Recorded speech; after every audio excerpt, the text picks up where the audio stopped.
What's going on YouTube? It's Matt Faircloth. So I got a crazy story to tell you guys today, and this has to do with this insane coronavirus that's going around and just the crazy stories that are coming out of landlording. So that's the marriage today. It's crazy landlord story in line with COVID-19, aka coronavirus, that's sweeping this country right now and causing a lot of problems and also just causing people to behave a little erratically. So here we go. Here's the story. It just goes along with the line of just things that happen as a landlord. You just can't make this stuff up. There are insane stories that I've heard landlords tell that come up, and it's not just because tenants are crazy, but just because landlording exposes you to the inner workings of how people live, and you get to see all kinds of crazy stuff. And so there's crazy interactions that happen, not just for tenants being crazy, but for landlords being crazy too.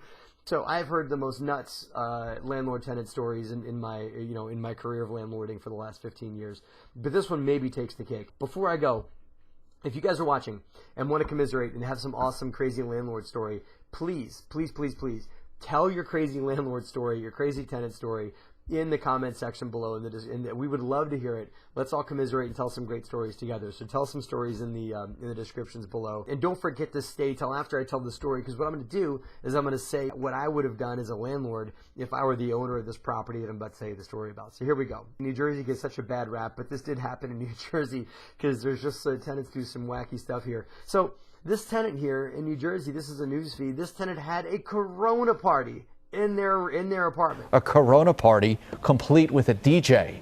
New Jersey Governor Phil Murphy says he has no tolerance for those not taking the pandemic seriously. This is a 500 square foot, one bedroom apartment, 550 square foot, one bedroom apartment. In that one bedroom apartment, they had 47 people come by for their Corona party. Now, this is when everybody's supposed to be on social distancing. Everybody's supposed to be on quarantine. They had 47 people come over to a one-bedroom apartment. Now, 550 square foot is absolutely a small space. It's fine for a one-bedroom apartment for 1 to 2 people to live, but it is not fine to cram 47 people in.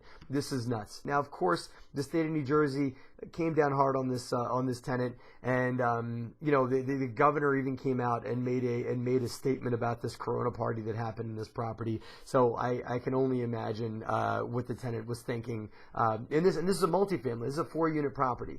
So here's where this thing gets even crazier, guys. I used to own this property. Check this out. This is a video I shot for our YouTube channel a while ago, standing out in front of this property right before we sold it. And I was telling the story. This is an interesting story.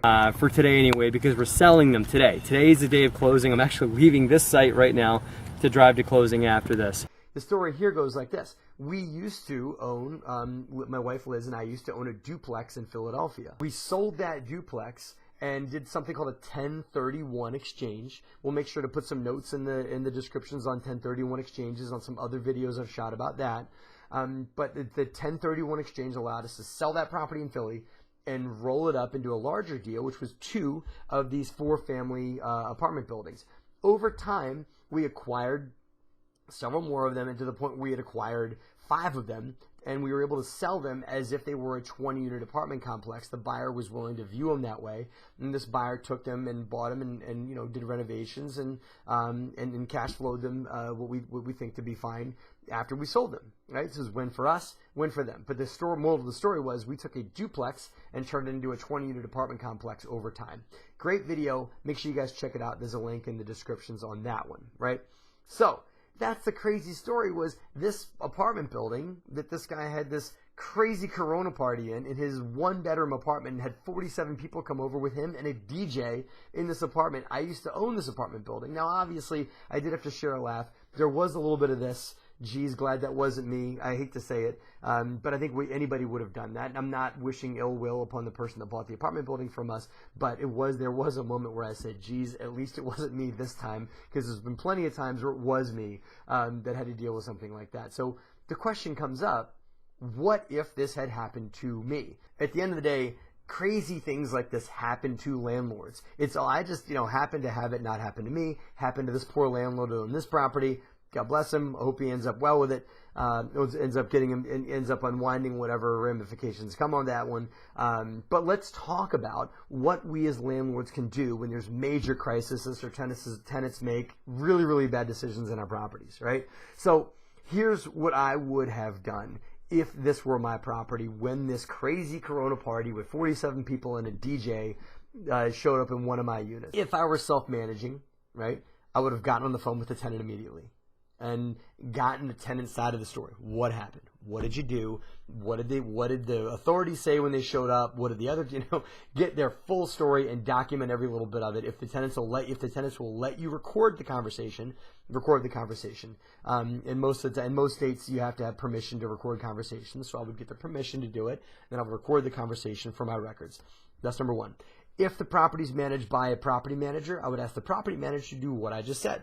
Call the tenant up, have a phone conversation with the tenant, get permission for it to be recorded. Perhaps even I stay on that call, I'm on that call too with the property manager, and we have a three-way conversation, right? But it's really just a matter of getting the tenant's story, not reprimanding them yet, not cracking down on them yet, just getting what happened. Was this your sister-in-law that threw this party and it wasn't you? Was it, your roommate? Are you going to point to somebody else? Were you just as, just as innocent as everybody else here? Get their side of the story, okay? The next thing I would do as the owner is I would call the authorities. I would get ahead of the authorities, get ahead of any fines that may come out, get ahead of the authorities cracking down on me as the owner and try to drag me into this thing. So I would call the authorities up and say, hey guys, I'm the owner of that building. The one that was just in the news with that article that everybody just saw, that was me. Not turn myself in that I'm at fault, but say, how can I, as an owner, Mr. Authority, local police, local fire department, local everyone that's involved in this thing, what can I do? Give me some guidance on things that I can do with this tenant. Is the tenant going to face legal action?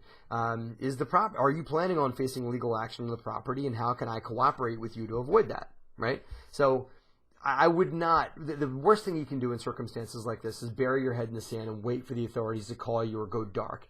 Not the right way to do. I like to face adversities and things like this, potential legal action like this, head on. And it might cause a difficult conversation at first, but I've always found that if you avoid the difficult conversation, you will have an even more difficult one later. It's much better to have the difficult conversation and have it early as you can, and it becomes less difficult when you have it in the beginning, right? So call the authorities. The next thing I would do is to make some commitments to the authorities and get some recommendations from them on actions you're going to take. It's very hard to remove tenants these days. You can't say, okay, authorities, I will evict the tenant. Well, you can't do that now. I will remove the tenant. I probably can't do that now either. Where are they going to go? And so you probably have to take remedial action with the tenant in place. So what can I do? I'll tell you some things that I would do with approval from the authorities is I would install cameras at the property. Just to prevent something like this from happening again. Maybe the tenant is just really out of their mind. They're going to try something like this again. But it would also, remember, this is a multifamily. So you've got to honor the quiet enjoyment of the tenant's neighbors. Now, they're going to be up in arms. I mean, if I lived next door to a tenant that did something like this, unless I was in on it, you can imagine what somebody would have to go through to have something like this happening next door to where they live. Can you imagine? Not just with coronavirus going around, but just having your next door neighbor have a party with 47 people in a tiny little one-bedroom apartment. So I would install cameras, and I would also contact all the neighbors in the property and make sure, hey, listen, just we're taking action. We've contacted the authorities. We're on this. We're ahead of this thing. And people just want to know that you're not going to bury your head in the sand, that you're going to be aware of it and stay ahead of this thing, and stay ahead of any ramifications that can happen, and make sure that they know that you're going to take action. So I would install cameras. I would send letters. And I would have your PM do regular perimeter walks or just social distancing approved inspections of the property just to make sure everybody's behaving themselves in that unit moving forward. And then once the quarantine is over, once courts open back up, then you can investigate ideas on evicting that tenant that made the bad choices. There's other choices you can make down the road, but these are all actions you can't take right now. You likely can't throw the tenant out, and so I would act within the confines of what you're allowed to do. So that's what I would do in these circumstances. Again, landlording causes some just you get to know the inner workings of how people live and how people abide in properties, and so you get to see the full spectrum of how people live, which causes some crazy stories, both on the landlord side and on the tenant side too. So make sure you share some stories in the description box. I've got plenty more. So if you guys want to hear more crazy landlord stories from Matt, leave that request in the comment box, and I'll gladly oblige you and share some absolutely stuff that'll blow your mind. You really can't make these things up. This is just one of the many things that have happened to me over the last 15 years of landlording, and that just so happened to not be me this time. So that's what I got, guys. I hope you enjoyed this Corona party in one of my in the property I used to own. You cannot make it up. I hope you guys enjoyed this one. As I said, as I always say, have a great and profitable week. Thanks for watching, guys. Here's a few videos you might like. Go ahead and click the subscribe button, because there's a lot of stuff we do just for our subscribers inside the community. And also, pick up your handy-dandy cell phone right now and text the word DeRosa, D-E-R-O-S-A, to the number 66866 to join my insiders community for $1 for the first month, and you get an enormous basket of goodies. Check it out right now.